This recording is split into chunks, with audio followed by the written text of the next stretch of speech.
Hi guys, welcome back to Lost in My Library. My name is Kate, and today I am doing a round of Betrayal at, I haven't really decided on, Betrayal at Library on the Hill. We're gonna stick with that. So this is my new TBR game that is based off of the game Betrayal at House on the Hill. You will see in a second. This is gonna be very confusing until you see it in action.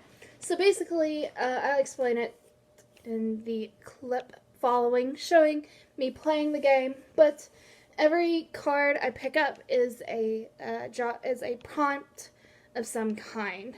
Some rules setting out. This can last. This is not a monthly TBR. This is a round. So rounds can last as long as I like. The round only ends when I finish the 4 books. There will be 4 books that I have been given. DNFs do count. Other things. I am on a book buying ban until I win the game of Betrayal at House on the Hill. There's a possibility I can lose Betrayal at House on the Hill. So basically what happens is you keep playing. When you're playing regular Betrayal House on the Hill, you keep playing until the haunt happens, and when the haunt happens, everything changes. You play a scenario out, and then someone wins. So what will happen is we will pick books up until the haunt happens. When the haunt happens, I can, however many explorers are left, because we'll have 4. So however many. Say it happens on the second explorer who's moving during that time.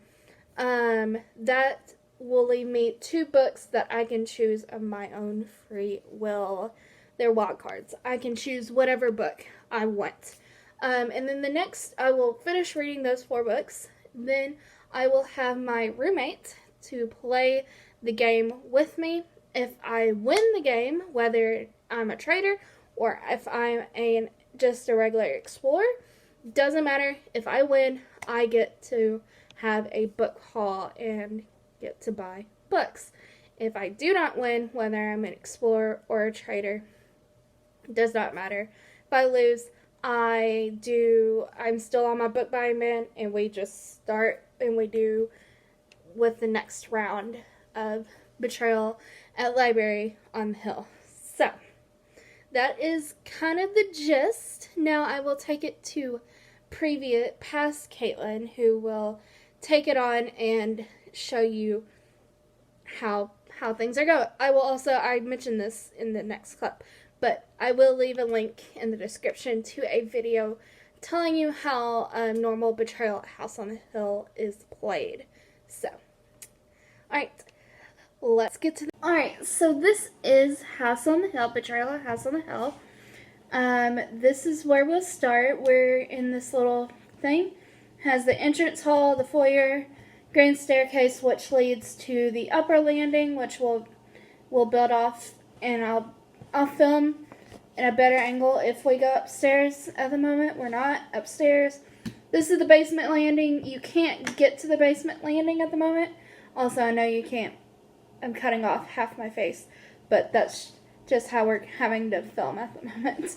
So you can see like everything that's going on here. So what's going to happen is we're going to take 4 turns. These each have their own special speeds, which means how many times they can move. So I think Mazostra here only moves 3, so she could go 1, 2, 3. Like that. So, if for some reason, each room will generally have one of these symbols. That's an event symbol. I'm going to put that in a random spot now. That's an event symbol, and each of these cards will have a prompt on it. Event and item cards. This is the item card right here. Event and item cards have random prompts, whereas omens have genre-specific prompts, meaning they're just genres. So what's going to happen is we're going to do this 4 times. If we still happen to land in a room, if we have to stop in a room without a prompt, it's a wild card. There's a couple wild cards in the prompts here, but not very many. But if we happen to land in a room or end up not being able to get a prompt from moving, we will treat that as a wild card, and I can choose whatever book I choose. So what I'm going to do, just for this game, we'll keep to the ground floor today, unless something sends us to the basement, which something could send us to the basement. Let's introduce our characters. First, we are playing with Heather Granville. I wanted a final girl in this group. You'll see a connection to three of these characters.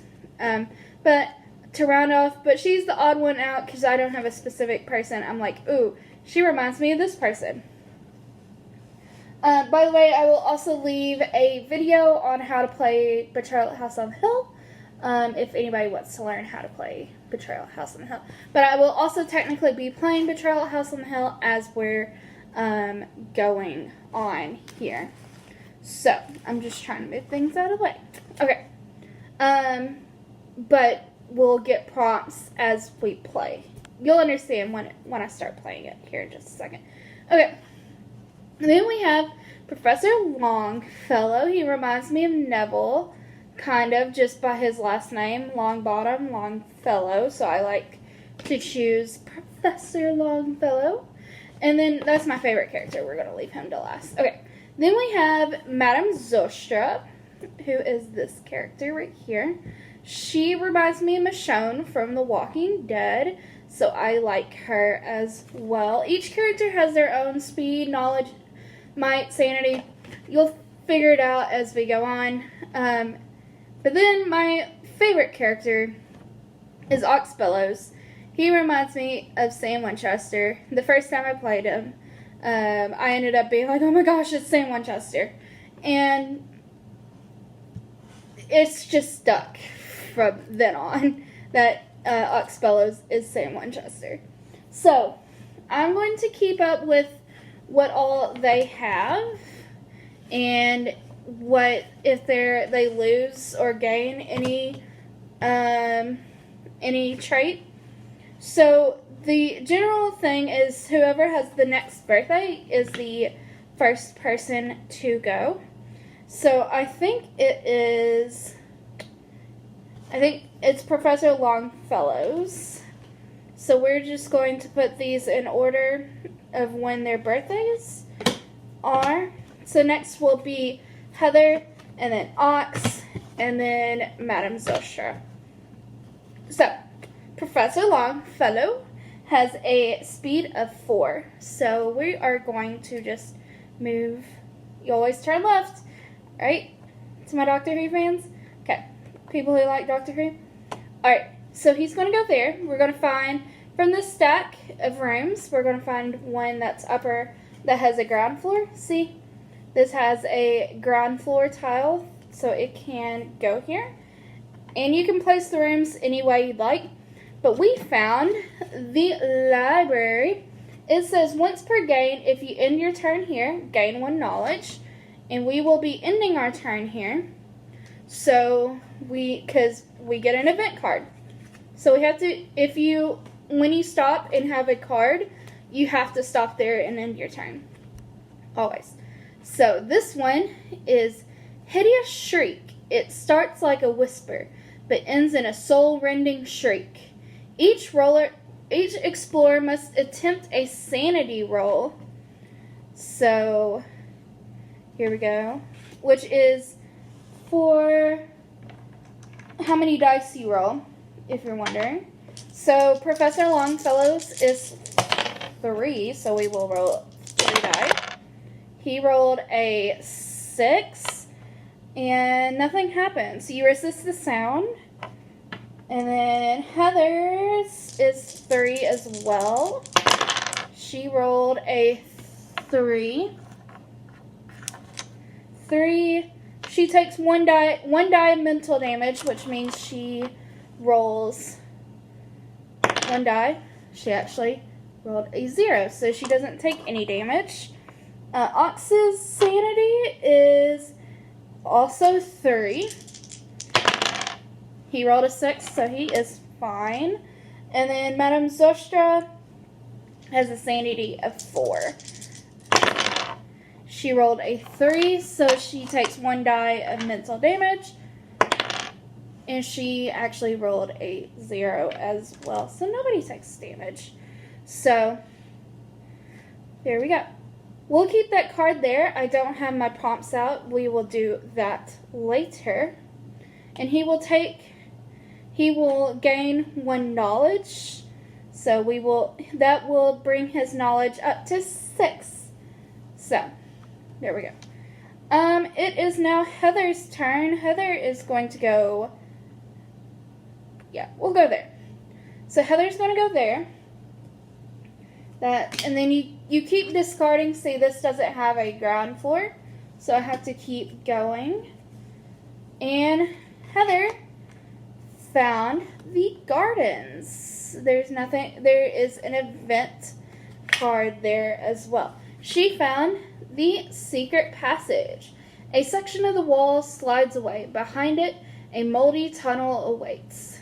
Put a secret passage token, I will do that later, in this room. Roll 3 dice and place the secret passage, second secret passage token in. So roll 3 dice. She rolled a 2. So that is any existing ground room floor, which would basically just be the basement, because nothing else. Nothing else goes there. So we will do that later, and that is the end of Heather's turn. Nothing happens besides that. Ox will just go here. We'll just move him here. This one is a ground floor only. And he found the coal chute. Lovely. So he gets taken down to the basement. So we have one way to get to the basement landing. So 1, 2. His speed is what? 3? 4. So he can keep moving. So here's the basement landing, by the way. Here's the basement landing. He's going to go up. We'll move this over a little bit so y'all can see. He's going to go north there. So we got to find a basement tile. There's a basement tile. And he found the laundry. Oh, this is new. With the expansion pack that I also have. If you end your turn here, you may discard an item card to draw an item card from the discard pile. I'm not sure what the dumbwaiter does. So we're just going to draw an item card. And he found the bell. A brass bell that makes a resonant clang. Gain 1 sanity. Lose 1 sanity if you lose the bell. Once during your turn, after the haunt is revealed, you can attempt a sanity roll. Okay. So he will gain 1 sanity, and I will mark that down. Alright, Madame Zostra. He's stuck in the basement because there's no way out of the basement at this moment. So, he will just be stuck there. So Madame Zostra is going to go 1, 2. And that is a roof, upper floor. That is a basement. Oh, here is an upper ground floor. And she found the bloody room, which has an item card in it. So, what did Madame Zostra find? She found the boomstick. This is a weapon, rusted and well used. Someone took a hacksaw to the barrel.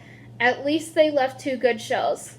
When you draw this card, put 2 token cards on this card. I will do that. Discard a token to make a speed 7 attack instead of a might attack. When there are no tokens left, discard this item. Okay. Well, that is our moves for this round of the game. I will come back when when I finish the 4 books. And now I will cut to me in my room, picking out my... Alright, so you will have seen I had chosen my 4 cards.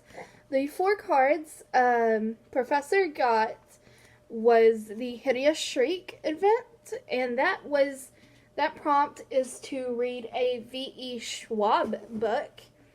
Yes, there are prompts that are just authors I need to read, and I'm reading their backlist.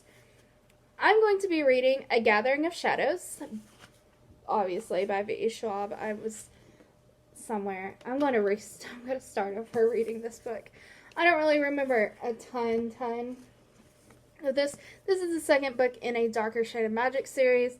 To describe what the series is about, because I don't want to give away what happened in the first book, but what's happening in the series, there are 4 different Londons, 4 different worlds, and there's a gray London, there's a white London, there's a red London, there's a black London.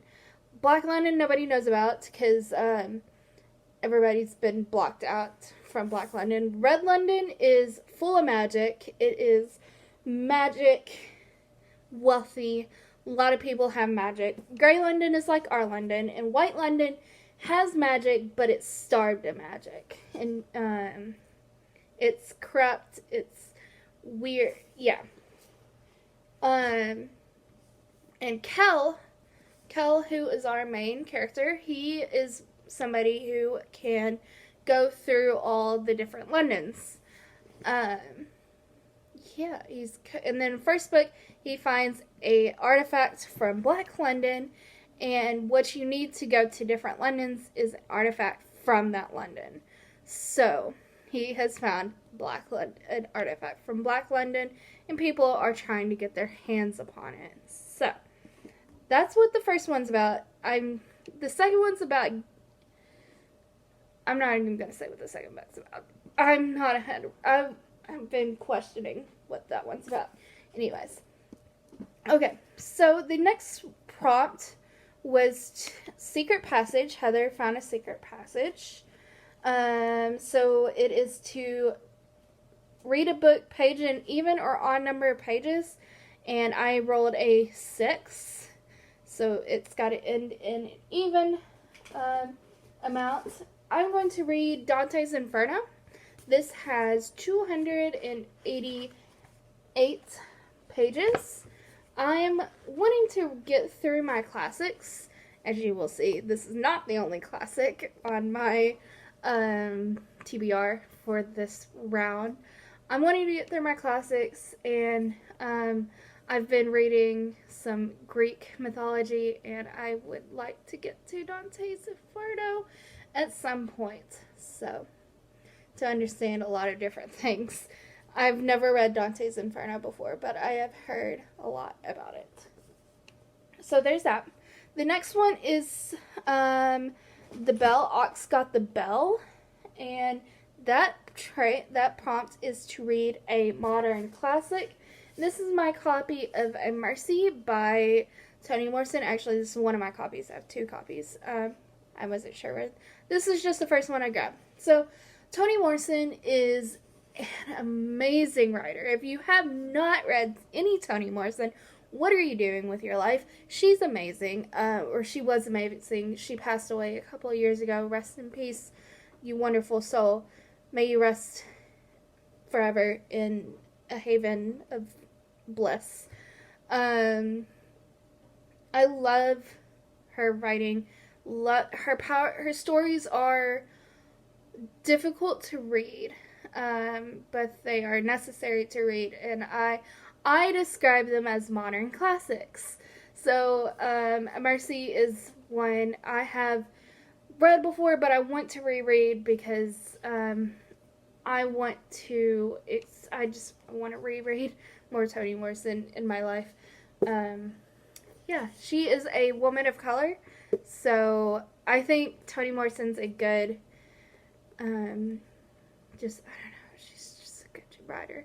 Everyone should just read Toni Morrison.